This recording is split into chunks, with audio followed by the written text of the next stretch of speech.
She gives them hugs, she gives them kisses, sends them on their way. And those would be the last hugs and kisses that Ashley Fallis would ever receive from any of her family.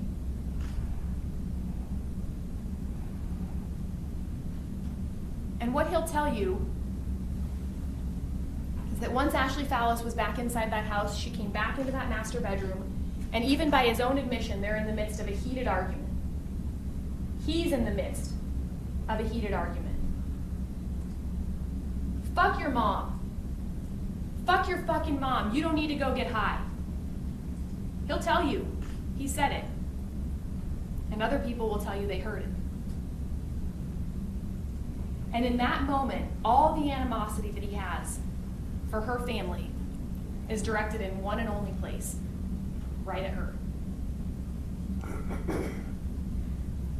The animosity that he has toward her mom for convincing her to get her tubes tied, which is now causing her not to be able to sustain a pregnancy, not to be able to have this baby that was going to top it all off. When we got that positive test, it was like, we're through this.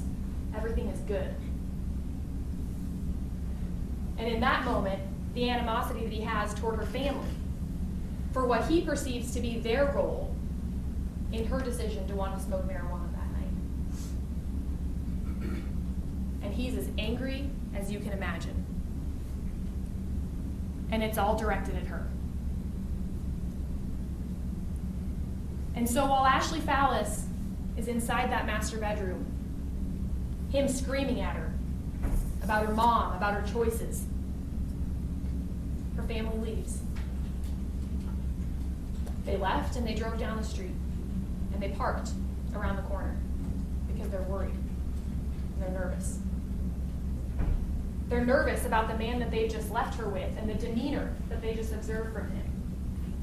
And in fact, they're so worried that they park, and her parents and her aunt and uncle, they park window to window to start talking about what they've just seen happen.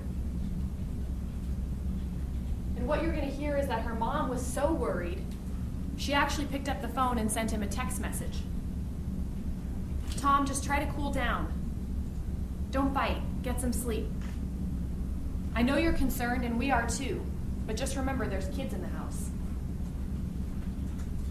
She sent that text message at 12:46 a.m. And 4 minutes later, it was done. Ashley Fallis was dead on her bedroom floor.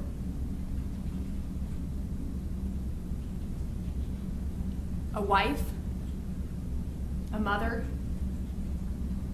who just spent the entire night with her friends and family, no one noticing her being anything other than happy and excited. And now she's dead. At 12:50 a.m., he picks up the phone and he makes a 911 call and reports that his wife has just shot herself in the head. And by 12:54 a.m., officers from the Evans Police Department are at that house on Zinfandel Street in Evans. And they'll come in here and they'll describe for you what they saw when they arrived there. And what they're going to tell you is that they found Ashley Fallis lying on her right-hand side, next to her bed, barely any blood on her or her clothes. And they found him at her head, holding her head covered in blood on the left-hand side of her body. I'm a CO2, I'm a CO2, a corrections officer. He's alerting them immediately that he's fellow law enforcement in the first moments after they arrive.